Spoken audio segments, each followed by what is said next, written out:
September, Thursday evening. Uh, so far, nobody is joining in on the conversation, but that's okay.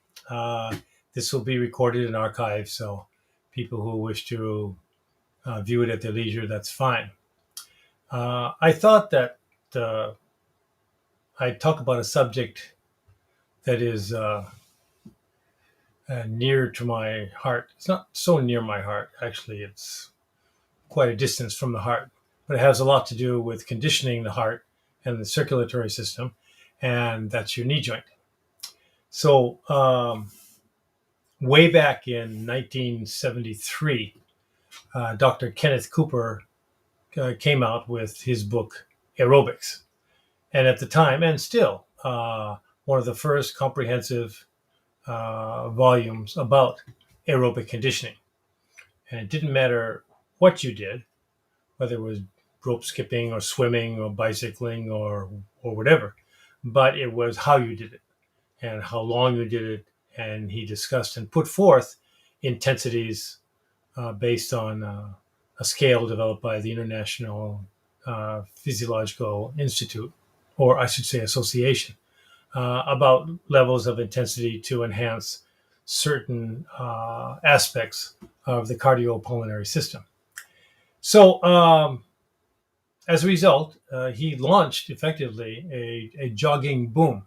Mark, yo, thank you for joining. So, Dr. Cooper launched with his book Aerobics. He started the jogging boom, and at that point, a substantial percentage of American men and women began to jog. And because that was the easiest thing to do, they didn't have to go to a gym, they didn't have to travel anywhere. They could put on a pair of old running shoes and they could just go for a jog. Well,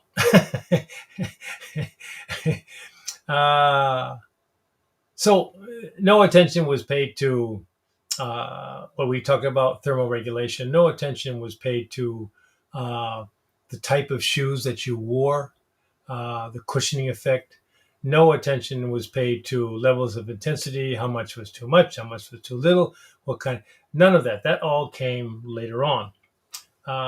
But Dr. Cooper started out with his aerobics system, which was a point system developed in the United States Air Force, which he was a doctor in. And he was in, I'm not exactly sure, but he was, to a certain extent, a great deal of influence on conditioning the United States military, primarily in the Air Force, and eventually to the other military services as well. So he was labeled with the father of aerobics. As time went on, he was also labeled the father of arthroscopic surgery because so many people came up with knee difficulties. You have to understand that the shoe industry kind of took off after that. So Nike and Japanese manufacturers, Asics, spent a great deal of money into researching what was the proper running shoe. And we haven't discussed this yet, but talked about Q angles of the hip joint, hyperpronation and supination when you plant your foot and you run. A lot of information followed. But before that before those scientific studies were accomplished, people came up with some serious problems. And so artificial knee joint came into, I wouldn't say prominence, but it was the only solution people could reasonably do to avoid the pain. So while that was going on, a lot of people paid attention to alternative exercise regimens that stress the cardiovascular system. One of the best being swimming, because there was no joint compression. Next to that was bicycling. Again, no joint compression. The problem was that there weren't a great deal of swimming pools around where you could swim long term for a long period of time. And bicycles didn't get your pulse up to what we call the target pulse rate, which was based on a computation sufficiently. So bicycles that were located in a gym, stationary bicycles, were basically just home exercise bicycles that people brought into the gym. So all of this generated a whole industry circulated around, centered around cardiovascular conditioning. So hence you have what you have now: sophisticated treadmills, sophisticated elliptical trainers, which I work on probably about an hour a day, even though my knees are very bad through years and years of heavy powerlifting. Uh, so the technology now is tremendously advanced, and as a result, people can approach aerobic conditioning uh, with a reasonable assurance of not having to go through arthroscopic surgery and replacing their knees.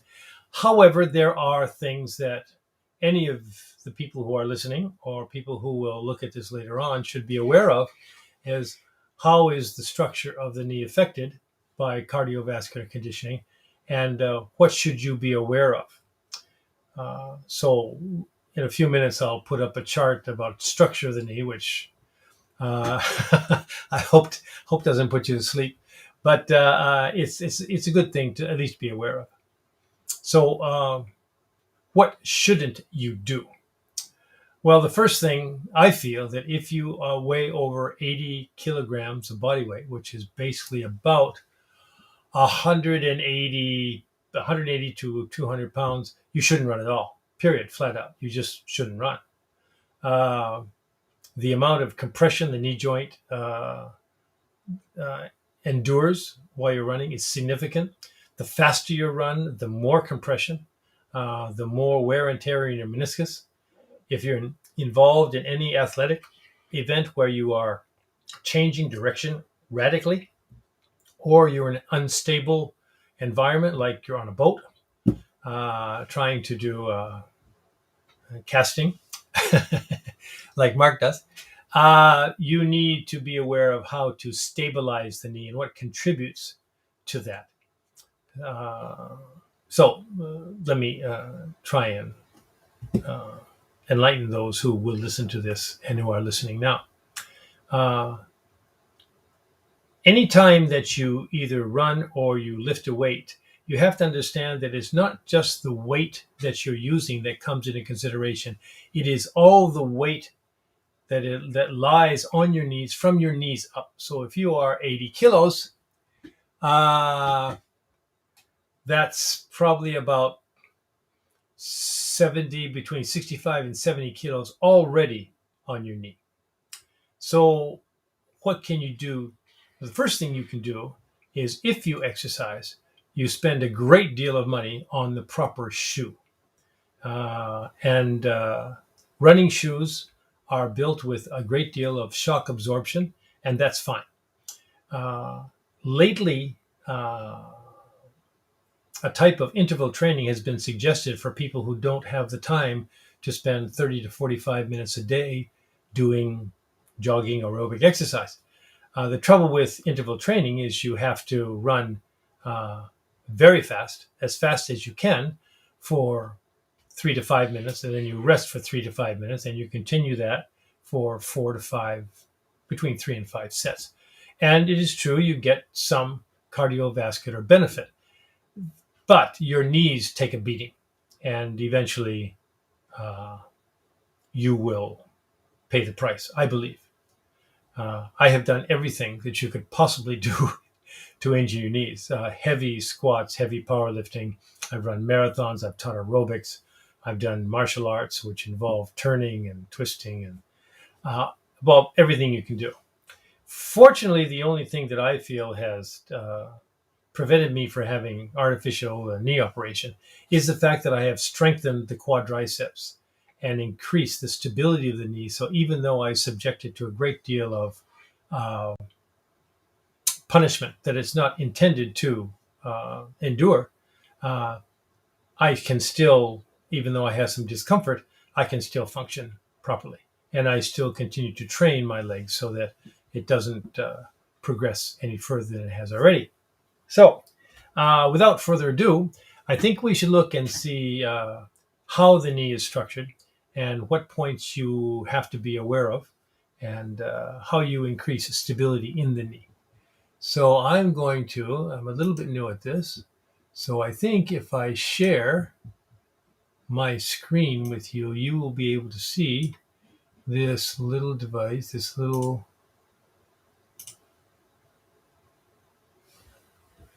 can you see, you can see my screen,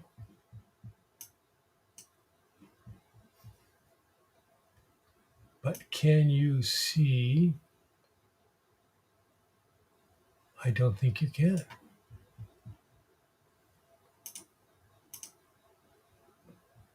I don't think you can.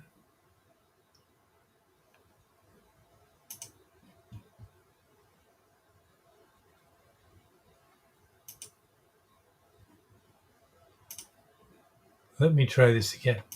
Mark, you still with me?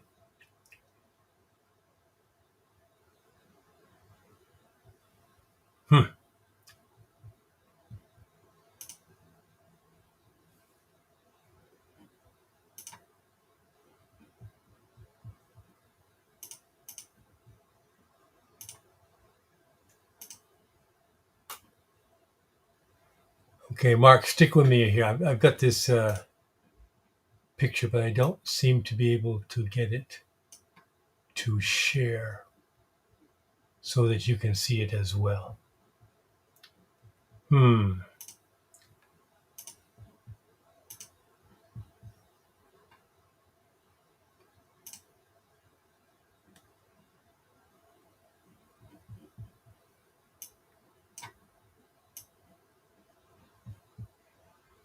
Mark, can you see this picture of the knee joint?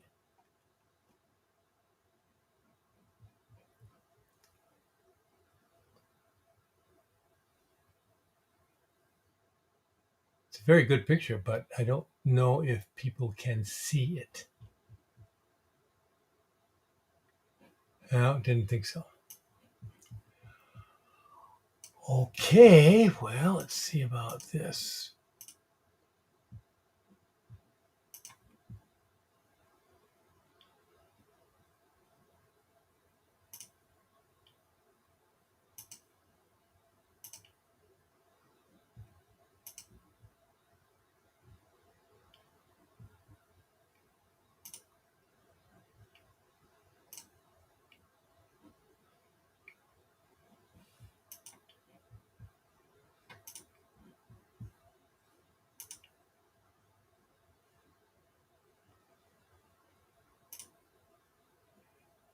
Nope.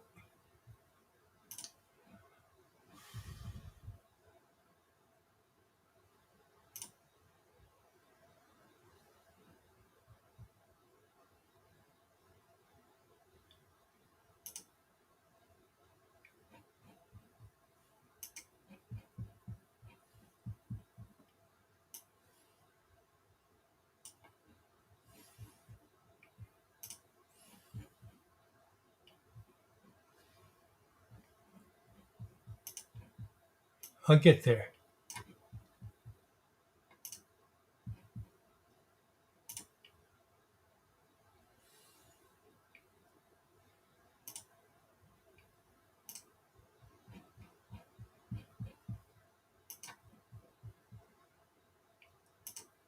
There it is. Can you see it now?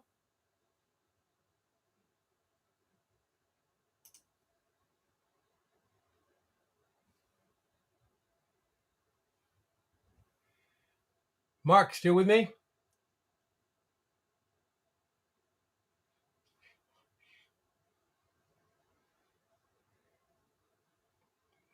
Mark may have gotten tired or gone to get a cup of coffee. So this should be up on the screen and people should be able to see this.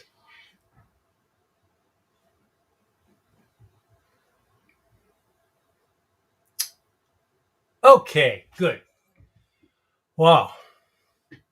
Okay, so this is a picture of the knee joint. Fortunately, everybody's knee joint is the same. What I think this, of course, the patella. What is not clearly designated here is over and across the patella, there is a patella ligament, and that uh, covers the patella, the kneecap, and attaches to the tibia below, and that protects the patella. The the cartilage is covering the bone. Uh, the meniscus is not. It's an artistic rendition. So here it looks flat like a saucer. It's not. It looks like a half moon. In Japanese, it's called hangetsu, so a half moon shape. But the center is kind of shallow. But this circular cartilage is very thick, and the lateral collateral ligament and the medial collateral ligament are what lend stability to the knee in a sideways. And this is what Mark is experiencing, stability of the knee when he's doing his casting, flight casting. The if you look closely, you'll see in the middle there's a cross, an anterior cruciate ligament and a posterior cruciate ligament. And these are the ligaments that affix the femur to the tibia, and they keep it. They govern the movement forward and back.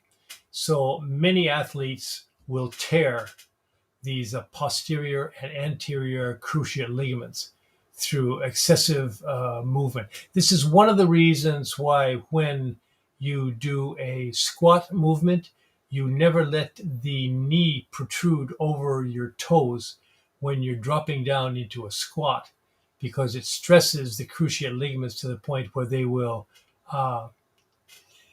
they won't tear, but they'll undergo some serious stress. So,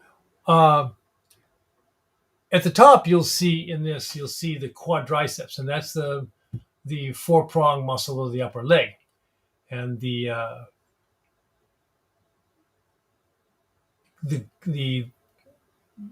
at the end of the muscles that attach to the knee joint, these are critical. The quadriceps are critical in strengthening the knee joint. The stability of the knee joint depends primarily on the ligaments, the medial collateral ligament and the lateral collateral ligament. These ligaments contribute significantly to the stability of the knee, and this is what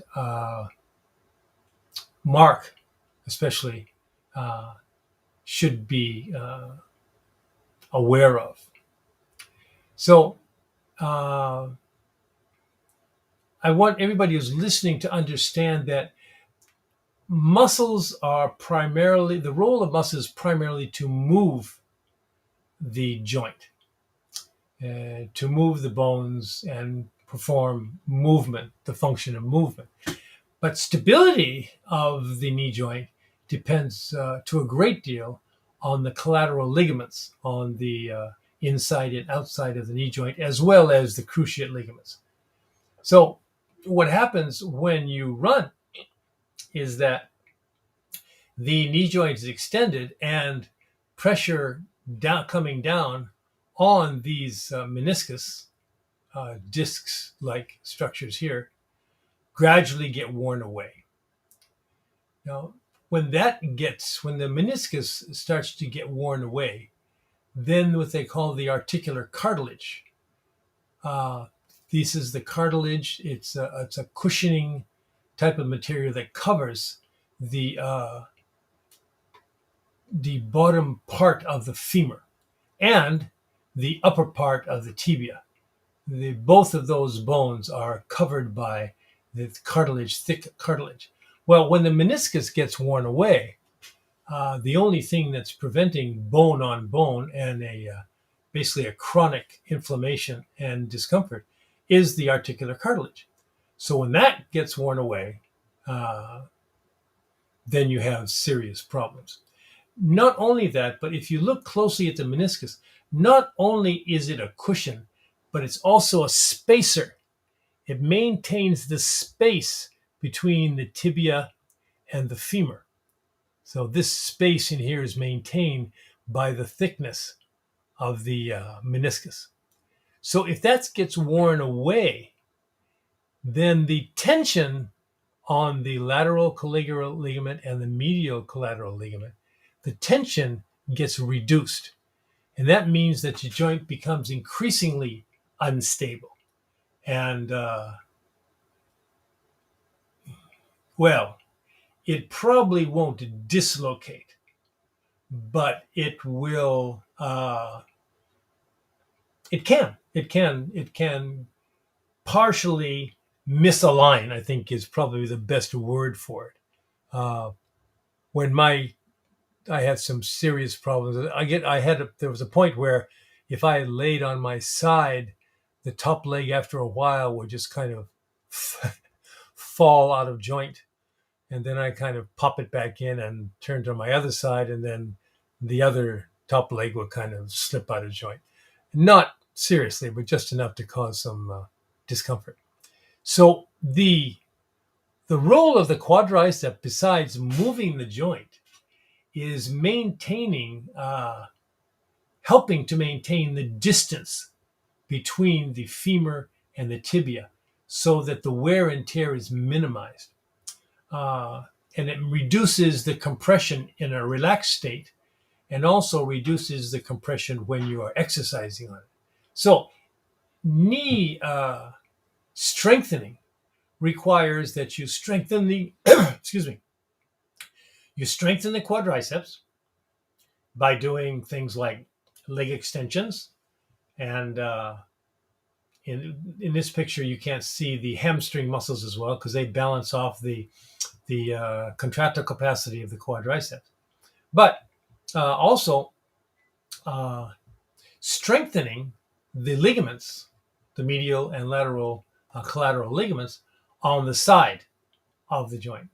And you will see in some training videos, people put a rubber tube just below their knee and they walk to the side. In some gyms, they have a rotator hip machine, and it's not really designed to strengthen the collateral ligaments. What it is designed to do is to strengthen the abductors and adductors, which are more nearer to the hip joint. But if you're tall enough, like Mark is, you can put the arm of the machine below the knee, somewhere between the knee joint and the ankle, and lock the knee in position where you move the knee laterally, both across your body and away from your body. And when that does, it increases the contraction of the ligaments. And ligaments are unique in that they respond very quickly to exercises that tighten them. So there's always a careful balance between don't want them so tight that they will tear under pressure, but you don't want them so loose that you will lose the integrity of the knee joint. So that's the physiology of the knee joint. And that's the exercise regimen is fairly straightforward. If you do not run, if you weigh over 80 kilos, I would suggest that you do not run ever. Although the elliptical trainer and recumbent bicycle or regular bicycle is fine. That will strengthen the quadriceps and that will prevent any compaction on the knee joint. Well, it will alleviate excessive contraction on the knee joint. So those exercises are fine. And non-weight bearing aerobic exercises are fine. Jumping up and down is something that you simply should not do. And if you don't believe me, you can ask any college basketball player who, when they reach the age of 40, can barely walk. Now, the alternatives, what happens, ligament repair and cruciate ligament especially is common in professional sports. And now, knee replacement is not what it was. essentially what they do is they put a cap, a titanium cap on the tibia and on the femur so that there is no nerve compression and no nerve pain. Of course, you do have to worry when you go through a metal detector at the airport, but outside of that, most people, this operation is fairly commonplace at this time, and a great many people swear by it. What can I say? They just say I have no pain and it's wonderful, and I'm glad I had it done. Again, the operation procedure has progressed significantly in the past few years due to the fact that of the myriads, hundreds and thousands of people who ignore talks like this and proceed to run regardless of their body weight, and which is really disappointing, is they run because, as everybody knows, quote unquote, excuse me, as everybody knows, when you run, you lose weight. if it wasn't so mistaken, it would be funny. It is true that aerobic exercise facilitates weight loss, and so does weight training. It increases your metabolism. Providing, and this is the large provide, that you do not consume excessive amounts of double cheeseburgers at McDonald's and chocolate milkshakes and cake and ice cream after you finish your run, because that will kind of negate the calories that you burn in a run. Also, just for information, and I do tend to digress, keep in mind that if you do wish to lose weight through running, you would have to run significantly fast, between 9 and 10 kilometers per hour, which is a nice pace. And you would have to do that for approximately 26 hours to lose 1 kilogram of body fat.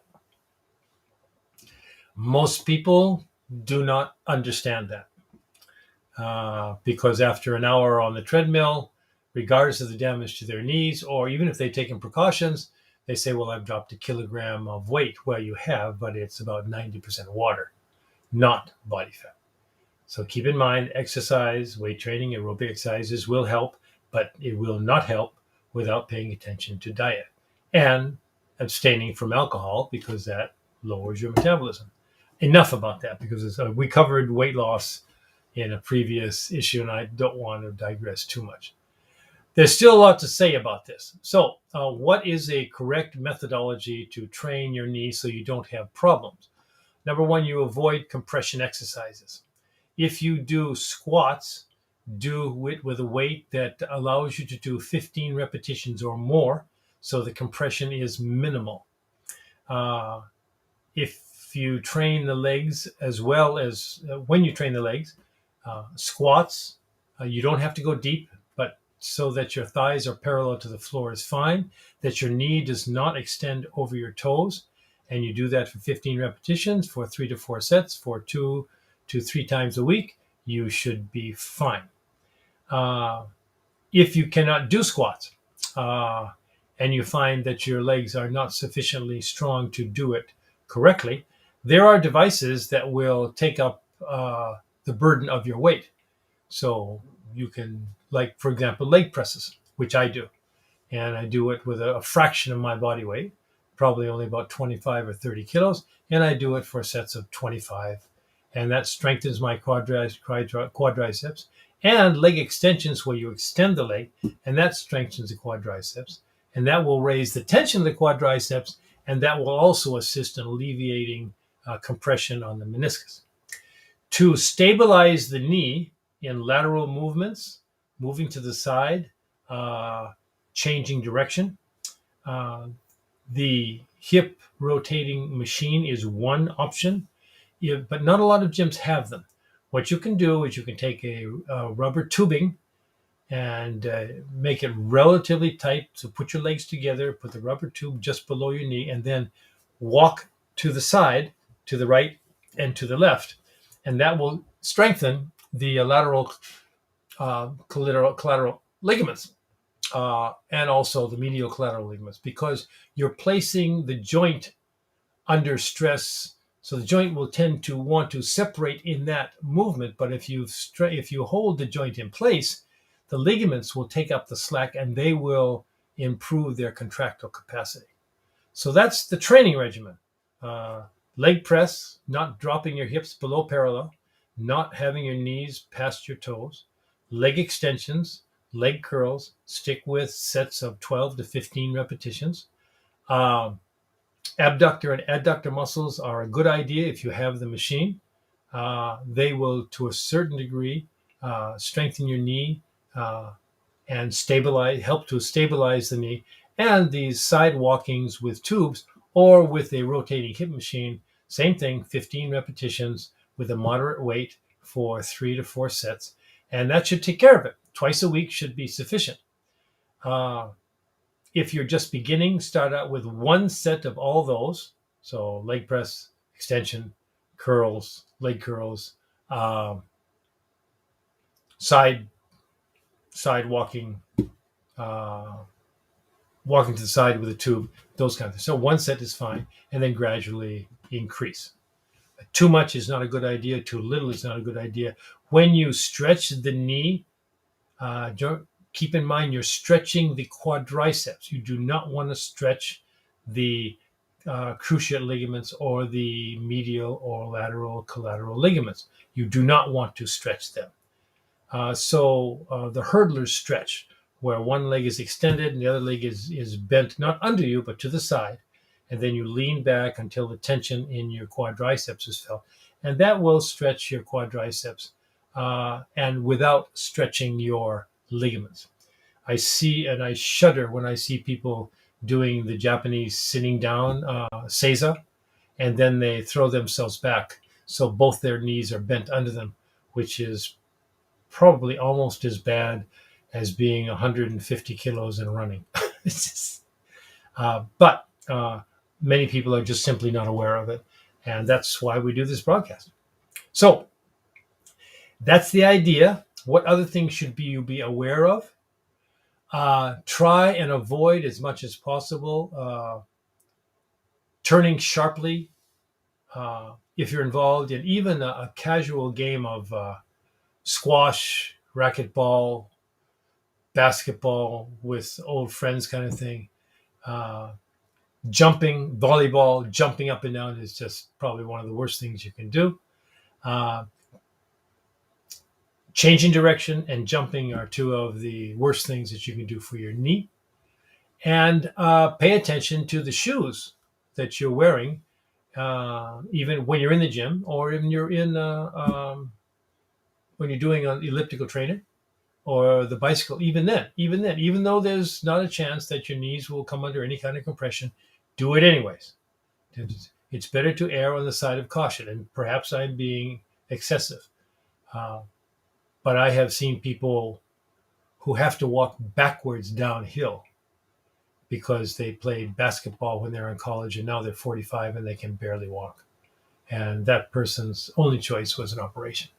And believe me, anybody who's listening, you probably do not want to have an operation on your knee, even though Western medicine has done a great many of these knee operations, and they're kind of a matter of course at this point. But better to treat yourself carefully. Keep in mind that any kind of training, I always reiterate this, but is effective training is important, efficient training is important, and safe training is important. And compacting any knee or any joint for that matter will only lead to joint irritation. As we all get older, we can all, the chronological age is one thing, but your physiological age is very, very different, can be very, very different. One thing you can't change as you get older is the state of your joints. Take my word for it. Physiologically, I'm probably physical in terms of fitness, probably around somewhere in the 40s. So substantially younger than my age. But my joints are probably in their 90s. And believe me, anybody who's listening, save yourself the pain and trouble. So there we have it. That's the structure of your knee, and I firmly believe that if you know what's going on inside your body where you can't see it, then the motivation for doing these things, why am I doing this? Why am I doing these exercises? What is the point? But if you can visualize what's happening while you're exercising, that should help with long-term commitment to the exercise regimen and justification from why you're taking time out and paying fees to personal trainers and to gyms to do this, because you're trying to avoid, as we all get older, we would like to continue functioning. And once you have debilitating afflictions like knee joints, it diminishes your potential for enjoying life. And that's really the ultimate objective of fitness and health, is to allow, it's not necessary, for some people it's the objective, but the real reason is to allow you to do things that enhance you, that kind of a self-actualization. And it gives you the physical ability to do that. And if you don't believe it, take a look around you at the people who are in their 70s and 80s who can barely walk. And it's sad. So they might be able to help themselves if they were motivated to do so, but it's better to exercise some precaution and to preempt the necessity for life in a wheelchair. What can I say? Anyways, I hope this helps.